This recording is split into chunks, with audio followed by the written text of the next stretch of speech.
Good afternoon, students. Due to a technical issue, my video is not, webcam is not working. So you have to adjust with my voice only. Students, yesterday we covered certain peasant revolts which uh, taken place before the 1920, where we divided the peasant revolts in Indian history as the three phases. We covered the two phases in the last class, and we are going to see a general description over the third phase of peasant revolts in India, basically. In the third phase, we better to call as the role of Gandhiji in the peasant movement. Okay, so after return from the South Africa in 1915, Gandhiji, who had a, a tour over the Indian villages, and where he find certain peasant problems, basically with colonial policies and also with money lenders and landlords. By observing those things, Gandhiji decided to be a part of these peasant struggles, and he was also invited by various Kisan Sabha leaders, basically um, the peasant leaders, basically, and who invited Gandhiji to participate in these struggles. Okay, so after the Gandhiji entry in Indian territories in 1917 onwards, he had a continuous association with these peasant movements in India. Okay, so we had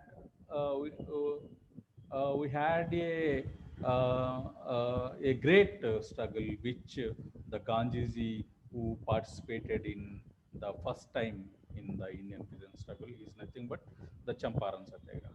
Okay, we'll see.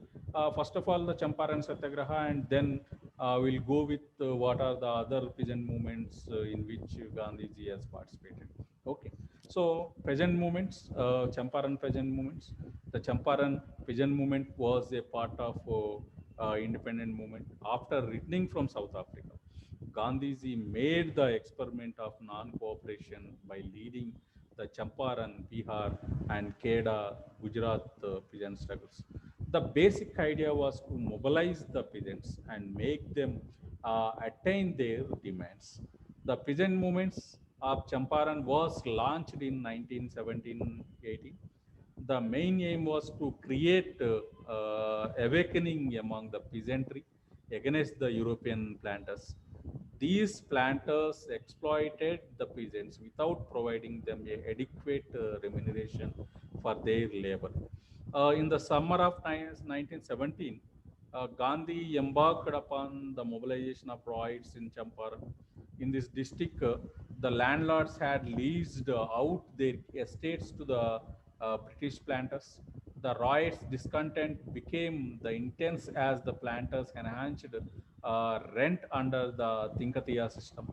As indigo trade rapidly declined in the beginning of the present century, the planters resorted to surrogacy rent enhancement, and the district magistrate of Muzaffarpur reported on wholesale execution of Kabulias from the riots by nothing less than organized system of oppression by the factory servants. Okay, so the European planter resorted all sorts of illegal and inhuman methods of indigo cultivation. The peasants were not only exploited by the European planters, but also by the local jemindars. It was such a situation that Gandhiji took up their cause and launched the movement. The Gandhian view was reflected in the resolution of the Congress Working Committee adopted at Bardoli on 12th February 1922, which advised Congress organizations to inform the Ryots that withholding of rent payment to the Jamindars in contrast.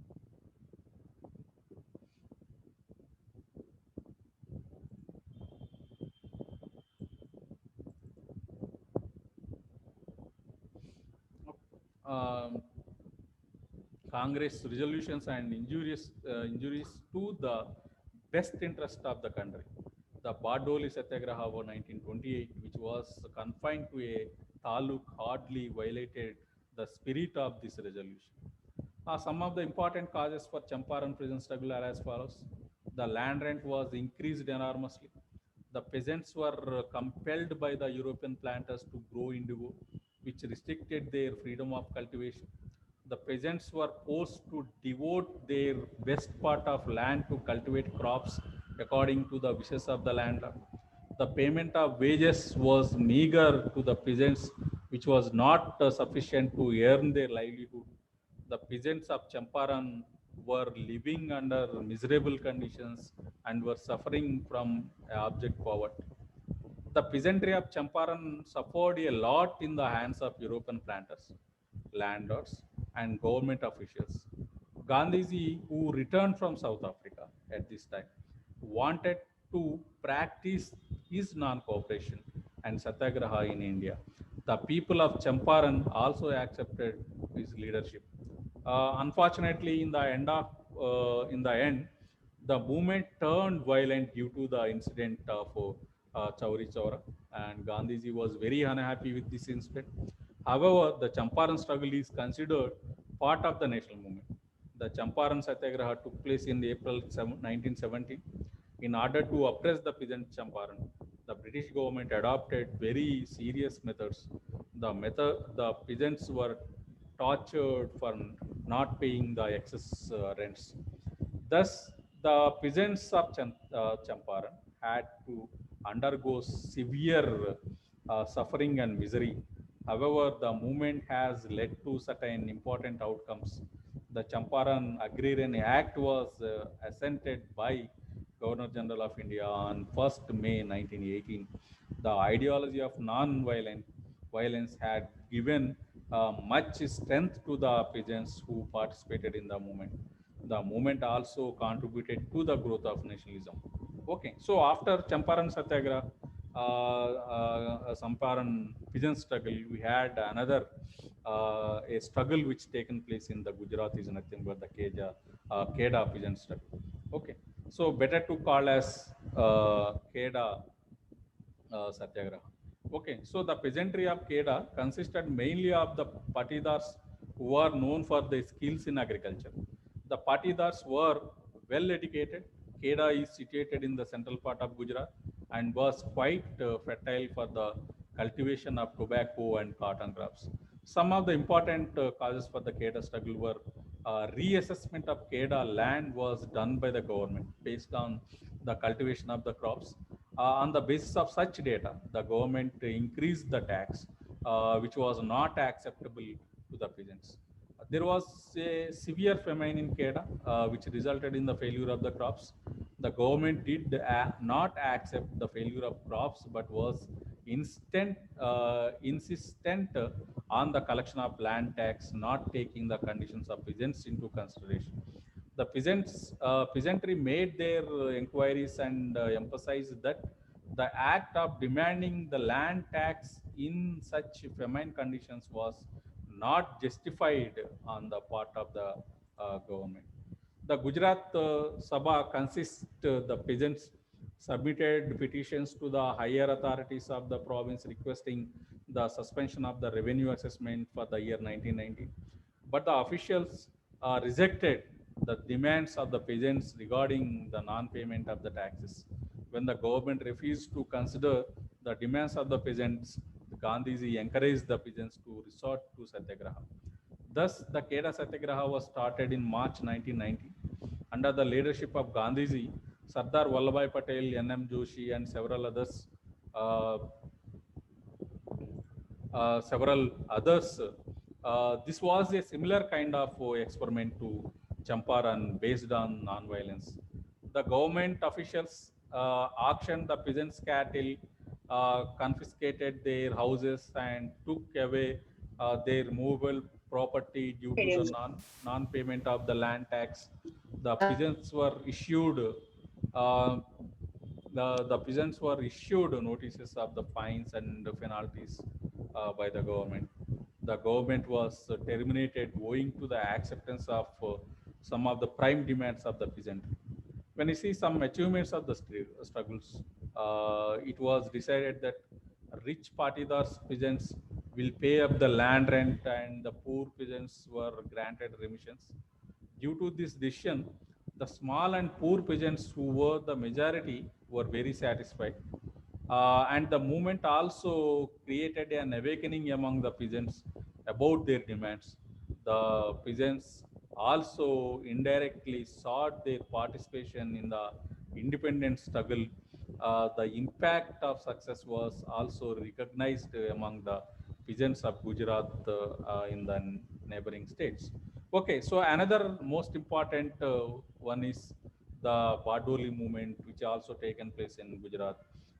During the British Raj, the state of Gujarat, Bardoli Satyagraha of 1925 was a major episode of civil disobedience in the Indian independence movement.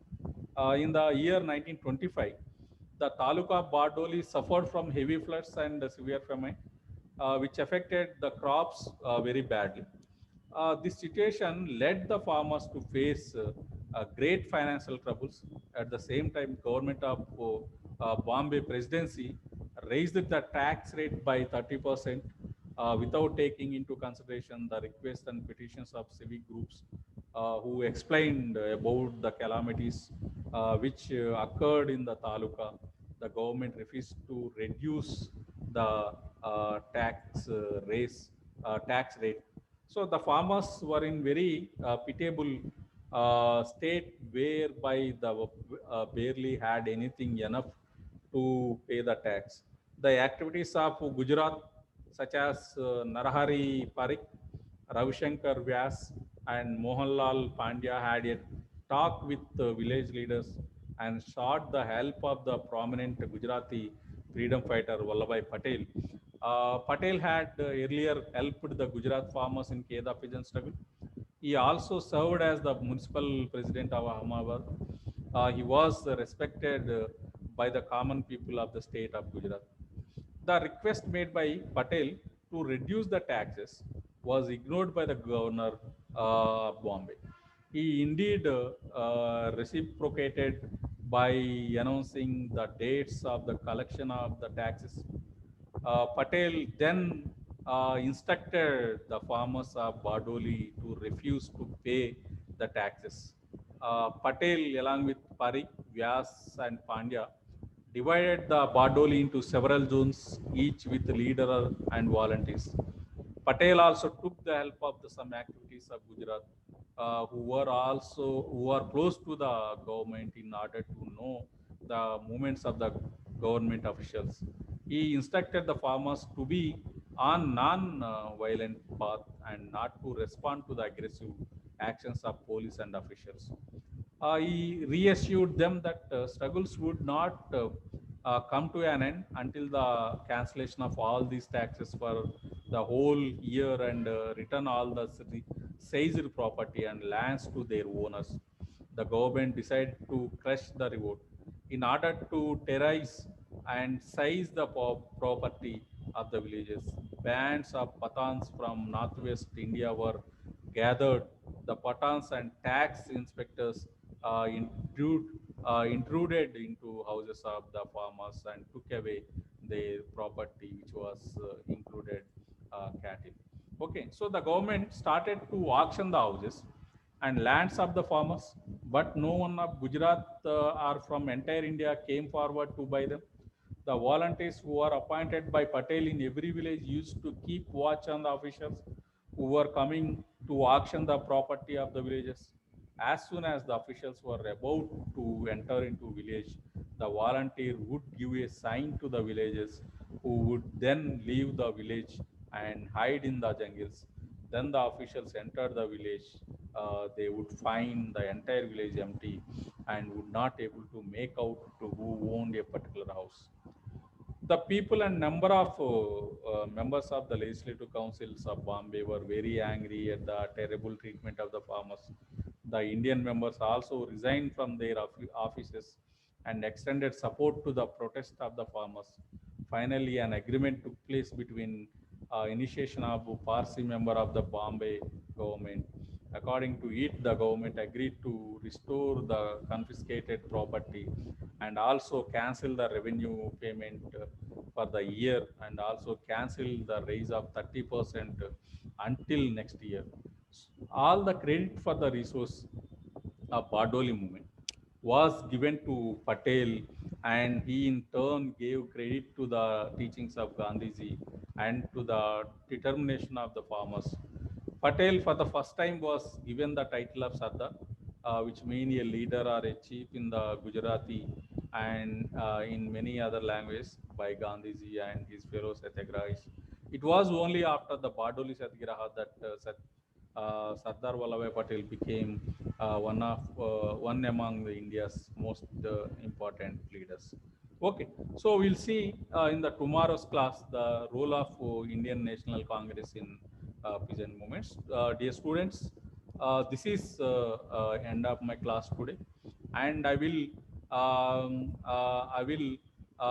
give you a more detailed things regarding this role of Indian National Congress in the peasant struggle movements. Okay, so thank you very much. This is the end of my class. I am going to